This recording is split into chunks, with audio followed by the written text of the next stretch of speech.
O que torna olhar para o sistema familiar uma jornada individual? É sobre isso que nós iremos conversar com a minha querida Carol. Obrigado por estar aqui, Carol. Obrigada. Dentro dessa linha, o que te trouxe aqui para a jornada Minha Vida, Minha Verdade? Bom, Ale, obrigada pelo convite de estar aqui. É um prazer. Bom, é uma longa história, é uma longa jornada que começou há 12 anos atrás, quando eu tive acesso pela primeira vez à teoria da constelação sistêmica, né? E eu tinha uma amiga que, ao relatar para ela o problema que eu estava enfrentando na família, né? Que eu tenho uma irmã que tem esquizofrenia. E aí todos nós da família, nós estávamos em busca de uma cura para ela, né? E aí quando ela explicou um pouco da teoria, ela gravou vídeos no YouTube, né? Uma sequência explicando toda a teoria de Bert Hellinger. Então eu falei, não, eu vou mergulhar nisso, porque o primeiro vídeo que eu assisti me chamou muito a atenção, eu falei, eu quero conhecer mais. E aí no dia seguinte eu já marquei com ela uma constelação individual, e depois disso a minha família inteira fez a constelação, inclusive a minha irmã, que tem esquizofrenia. E daí nós não paramos. Foi mágico, porque nós começamos a acessar não só a história que trazia essa situação dela, como várias outras coisas que estavam ocultas. E aí você estava numa jornada, vamos dizer assim, em conjunto com a sua família. E aí você foi Sim. trazendo essa compreensão desse universo. E como foi, né, esse olhar para o sistema familiar e até de uma forma coletiva que se tornou a sua jornada individual e chegar até aqui mesmo? Uhum. Eu acho que começou justamente pela história dela, porque nós não sabíamos que o meu pai, antes de conhecer minha mãe, de engravidar da minha irmã, que tem esquizofrenia, ele conheceu uma moça que era esquizofrênica. Meu pai jogava futebol e aí ela, né, eles acabaram tendo uma relação que foi muito rápida, mas que provavelmente ele engravidou ela e ela ficou para trás da vida dele. Então ele não olhou para essa história e nós só descobrimos quando nós todos constelamos individualmente e aí eu busquei meu pai e falei, pai, e tanto meu pai quanto a minha mãe, tem alguma história? Porque eu achava que era da mãe da minha mãe, né? Que ela morreu muito. A minha mãe tinha 6 anos quando ela faleceu de uma depressão pós-parto. Então eu achava que tinha alguma questão aí porque ela foi internada numa clínica. Então quando eu comecei a cavucar essa história da minha mãe, o meu pai falou: Olha, tem uma história aqui também que eu não sei se eu realmente engravidei ela ou não, mas a questão é que ela tinha esquizofrenia e eu acabei abandonando ela. E aquilo foi tão chocante para mim, que não só para mim como para minhas irmãs, que aí a gente decidiu realmente começar a olhar, né, no detalhe, que é o que eu falo, a gente começou a fazer um zoom de todas as histórias, porque na constelação da minha mãe e das minhas irmãs apareceu quando a gente colocava, na minha também, quando a consteladora falou coloca suas irmãs, eu coloquei, em vez de colocar três, eu coloquei quatro. As minhas irmãs aconteceu a mesma coisa, elas colocaram quatro bonequinhos. E a minha mãe, quando foi pedido para colocar as filhas, ela colocou também, ela colocou um a mais, um bonequinho a mais, deitado. E foi ali que a gente descobriu que também teve uma primeira criança que não vingou, que era para ser gêmea da minha irmã, da minha irmã mais velha que tem esquizofrenia. Entendeu? Então ali a gente começou a puxar, a gente achou que era um fiozinho e começou a puxar mais histórias e vindo, e todas nós querendo olhar para tudo isso, né? E aí, em 2023, o meu pai faleceu em 2022, e eu tenho uma, né, acho que eu posso falar um pouco mais depois sobre a questão da mediunidade, né? Então, eu me comuniquei com meu pai algumas vezes depois que ele faleceu, e ele pediu para que a gente constelasse juntas, todas nós, no campo. Só eu da família tinha feito uma constelação no campo, né? As outras, as minhas irmãs e minha mãe tinham feito somente individual no tabuleiro, né? E todas nós topamos. E fomos 9 mulheres, porque era só meu pai de homem na família. Meu pai faleceu, ficamos em 9 mulheres. Então nós decidimos lá em Curitiba fazer essa constelação, onde tinham 50 pessoas no auditório e 49 entraram no campo. Então foi uma constelação muito forte, né? E aí, depois disso, a gente descobriu que tinha um segredo de família, e aí foi quando eu comecei a sentir um desconforto muito grande, que eu falei, não, eu preciso olhar, e E acho que até, né, já estou até puxando, já estou adiantando a história ali, porque daí a Lilian, que trabalha comigo, uma querida, que está aqui na jornada junto, Tá aqui na jornada, está aqui nos bastidores. sim, ela me convidou. Ela falou assim, Carol, você já ouviu falar no Alê? Tem né, um grupo que faz um trabalho. E foi engraçado porque eu já estava recebendo a sua chamada no Instagram. Então eu falei, nossa, eu acho que eu sei quem é. Daí quando a Lili mandou o link, eu já falei, nossa, eu já estou seguindo. Então foi muito bacana, sabe, ter essa conexão. E ela falou assim, acho que você vai gostar, né? Então foi por isso que eu vim parar aqui e foi mágico desde então. E é legal, né, Carol, porque muitas pessoas chegam aqui sem conhecer nada. Então tem várias características, e você já trouxe essa bagagem, esse olhar sistêmico, essa experiência, né? Mas aí, vou usar o teu termo aí, né, que você falou, vou dar um zoom na minha história. Como é que foi, então, dentro da jornada? Onde foi, assim, são N histórias, mas vamos tentar trazer o que mais marcou, né? Qual foi o zoom que marcou você aqui dentro da jornada e todo o estilo que nós temos aqui da jornada, né? Que acho que é legal você falar do seu olhar para isso também. Sim. Bom, eu vim para descobrir o segredo, né? Aquela constelação da família toda, a gente descobriu que tinha um segredo que não podia ser revelado. E aí eu vim aqui para cutucar e querer descobrir a todo custo o segredo, né? Então eu não tinha entendido ainda essa questão de quando há algo, né, guardado e que precisa ficar guardado, né? E ali para mim foi acho que um divisor de águas na minha vida. Por quê? Porque eu não tinha paz até então e quando nós fizemos a minha primeira constelação aqui no campo, eu ainda estava com esse segredo na cabeça, mas também eu falei, vamos deixar, porque eu já tinha entendido que a jornada aqui, ela é diferente de todas as outras que eu já tinha acessado antes, onde eu tinha a impressão de que eu tenho que contar a história e aquela história tem que ser tratada no campo, né? E eu vi que aqui na jornada é diferente por isso, porque o campo trabalha sozinho e às vezes a gente quer olhar para uma coisa, mas o campo traz outra. É isso que para mim que é o mais mágico dentro do que a gente faz aqui, né? Desse trabalho que você faz, que é essa autonomia do campo, né?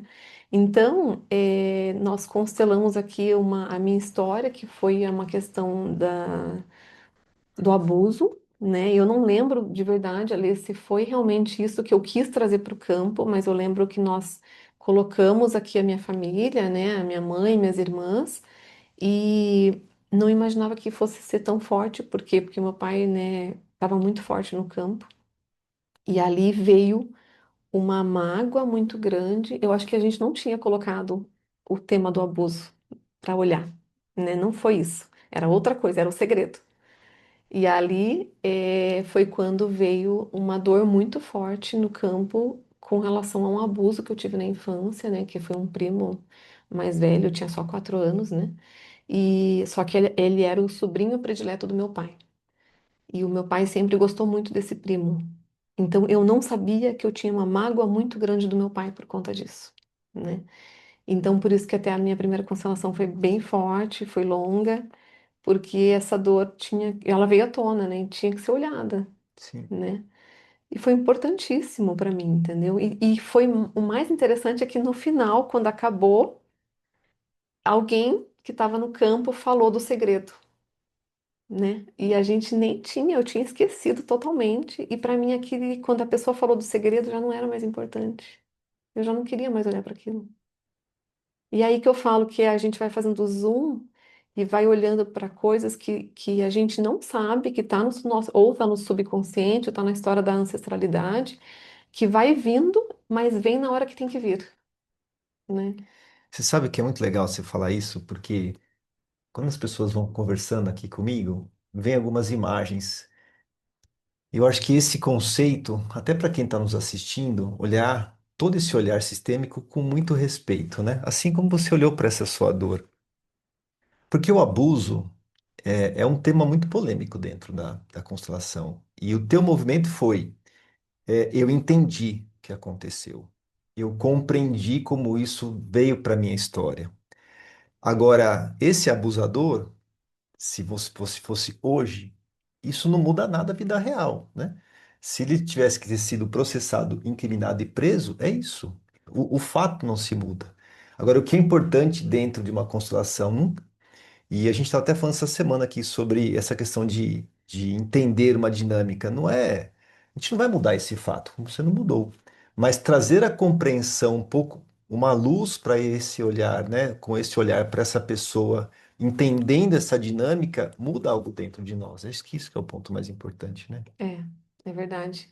E eu tô lembrando, inclusive, que na primeira constelação minha aqui no campo, nós olhamos, eu olhei para a dor que eu sentia do meu pai, né? Essa mágoa que eu tinha inconsciente com o meu pai. Porque eu sempre tinha aquela questão assim, eu tenho que honrar pai e mãe, eu não posso ter raiva deles, né? E as minhas constelações vieram essas dores, essas mágoas, essas raivas que eu não queria sentir, mas que veio e eu tinha que olhar.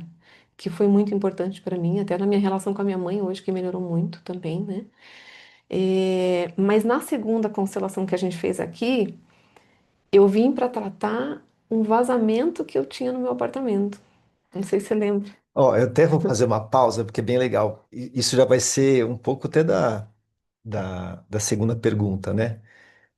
Que você está trazendo um outro tema e o que você viu, de alguma forma, é o que você não veio buscar. Faz sentido? Isso mesmo. Porque essa é a pergunta, assim, que eu ia fazer agora, do tipo, o que que você veio, não veio buscar, e encontrou, né?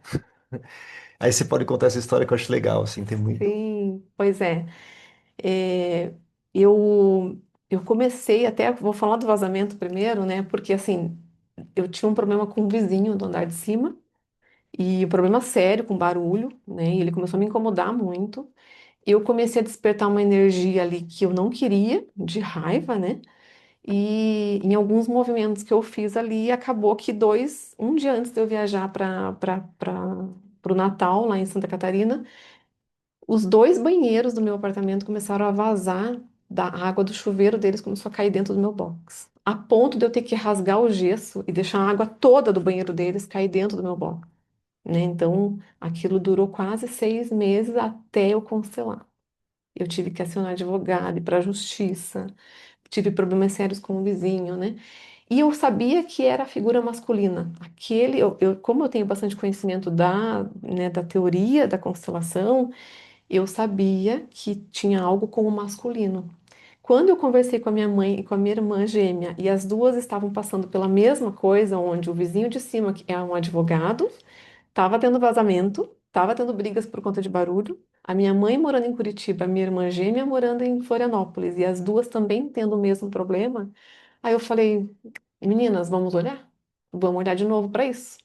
A minha mãe falou: o que que eu faço? Constelo aqui? Daí eu falei: não, eu vou constelar aqui na jornada que eu tô e a gente tenta ver o que que é isso, mas eu tenho certeza que é com relação à figura masculina.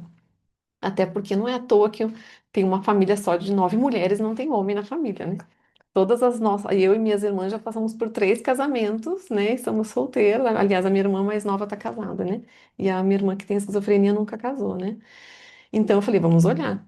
Então, e aí foi interessante, porque quando eu trouxe aqui, né, para você, para a gente mexer, olhar no campo, né, eu não imaginaria que a figura do meu vizinho, né, ia vir trazer essa imagem do meu primo que me abusou.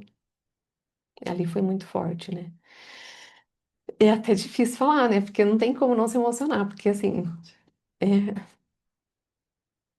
vamos lá.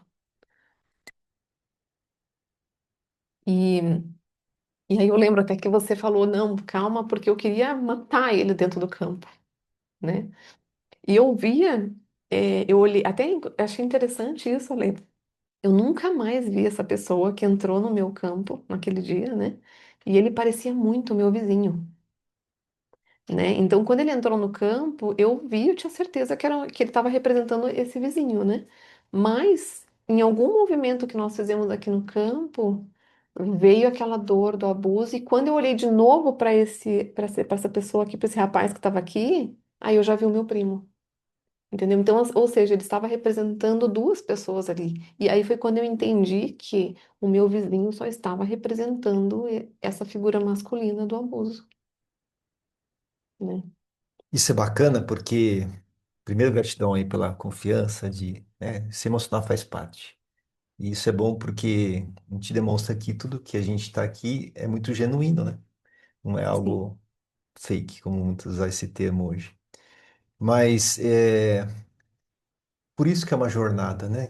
Você vê, a gente vai olhando e vai dissolvendo aos poucos, e como isso ainda vai representando na nossa história, a ponto da gente poder dissolver essa vontade que deu no primeiro momento, e isso vai se acomodando dentro de nós, né?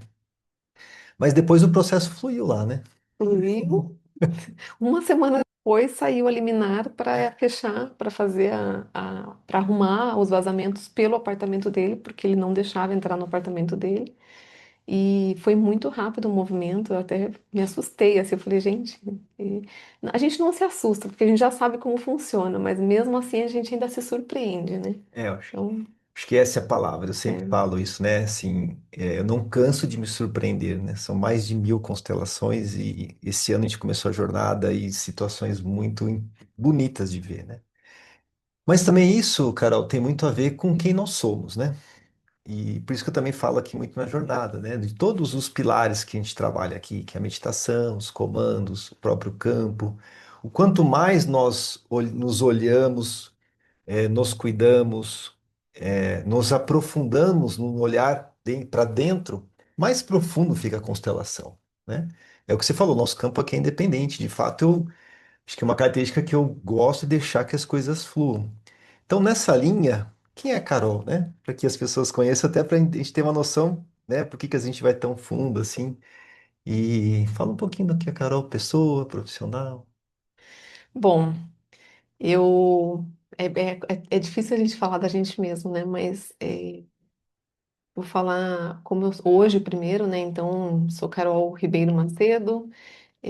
Trabalho hoje como gerente na área de atendimento ao cliente numa empresa alemã, né, de fragrâncias e cosméticos. E sempre estive no mundo corporativo, faz 25 anos que eu estou no mundo corporativo. Sou do Sul, então eu moro há 15 anos aqui em Sorocaba, né? Mas assim, falando desde criança, quando eu olho lá para trás, e eu costumo conversar bastante com a minha família sobre isso, né? Eu sempre fui uma pessoa que nunca se conformou com o que as pessoas acreditam. Nunca, desde criança. Então, eu tenho mediunidade desde criança, então no berço, eu tenho muitas lembranças no berço de ver pessoas que já, né, da outra dimensão, né? E sempre tive comunicação, então com 10 anos eu já comecei a olhar o que que era, tanto que quando nós éramos uma família católica, que quando saía da missa, eu e a minha irmã gêmea, que também é igual, a gente fala que nós somos índigos, né? Porque a gente sempre fazia muitas perguntas e enlouquecia os meus pais. E o porquê disso, porquê daquilo, então questionava muito a religião, porque eu nunca, né, nunca concordei com a divisão, né? E eu falo assim que a gente, como objetivo, cada um tem uma missão aqui na Terra, mas a gente tem um propósito comum da humanidade, que é a gente trabalhar em busca da unicidade e não da dualidade, né? E também da gente curar a nossa ancestralidade. Eu acho que isso para mim é um propósito comum, mas que muita gente ainda não vê, infelizmente, né? Então eu sempre fui uma pessoa que tiro as pessoas da zona de conforto. Então quando uma pessoa fala numa crença, eu vou lá e faço uma pergunta para deixar fazer a pessoa gerar uma dúvida ali na pessoa para ela se ficar inquieta, né?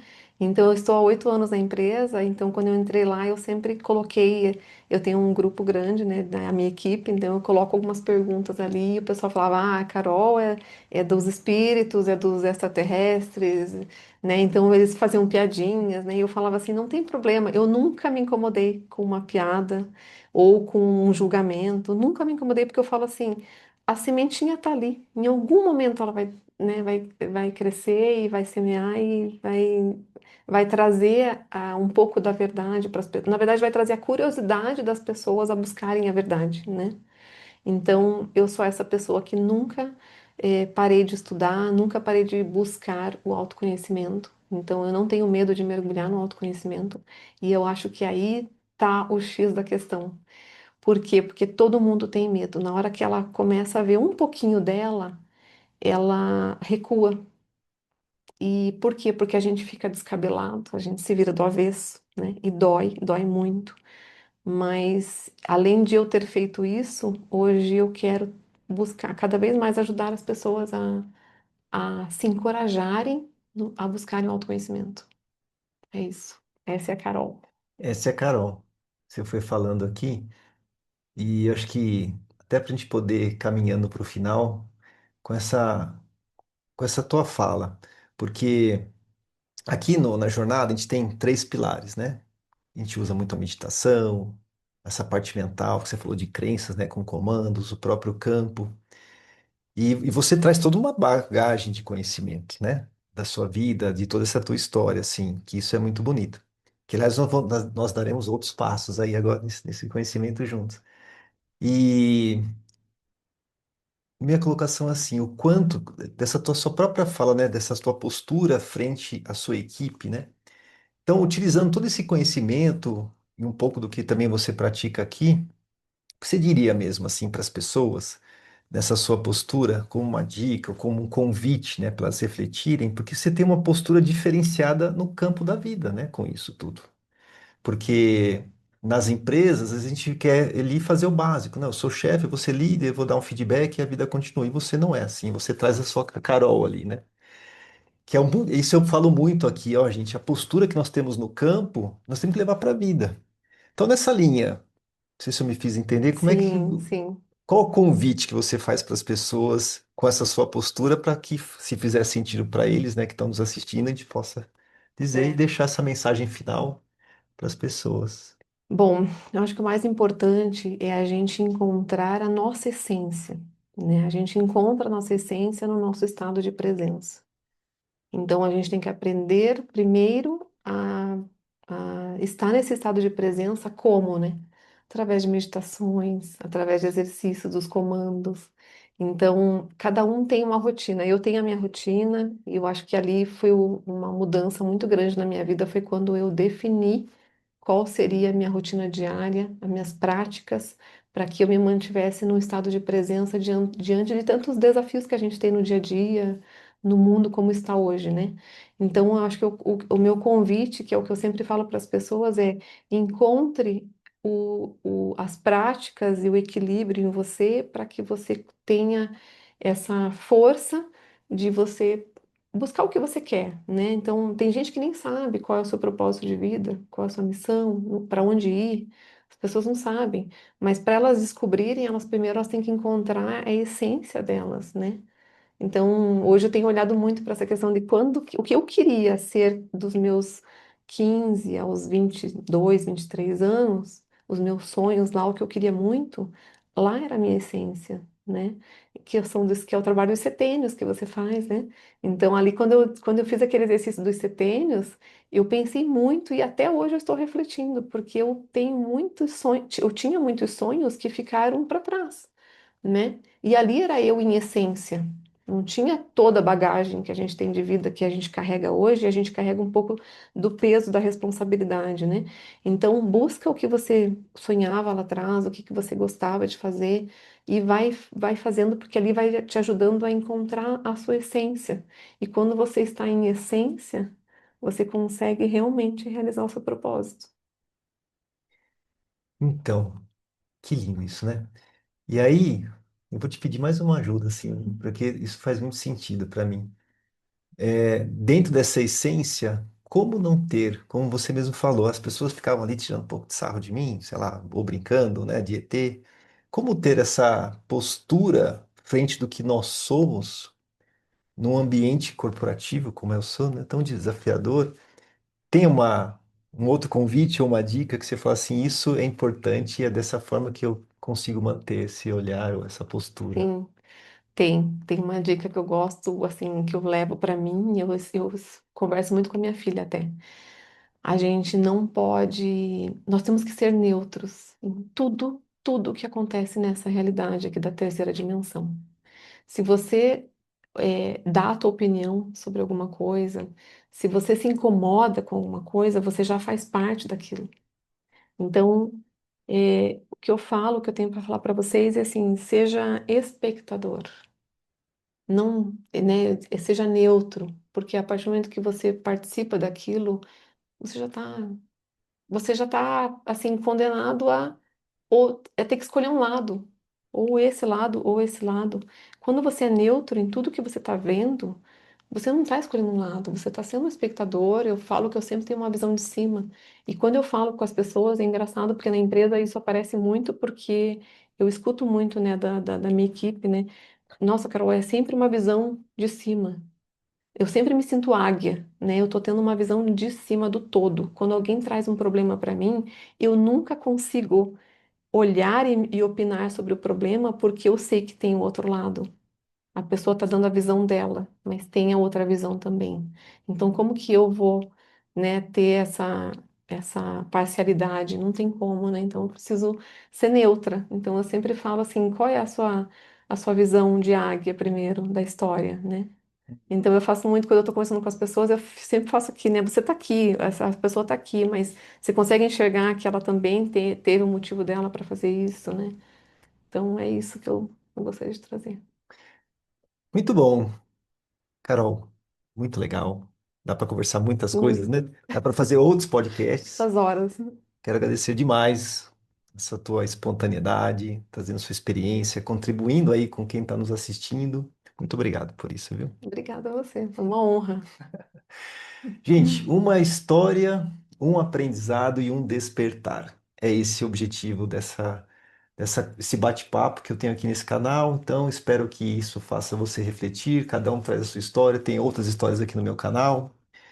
E fica aqui o convite para que você continue aqui me seguindo e aprendendo. E todos os meus contatos estão aqui abaixo desse vídeo, das minhas redes sociais. E até o próximo episódio.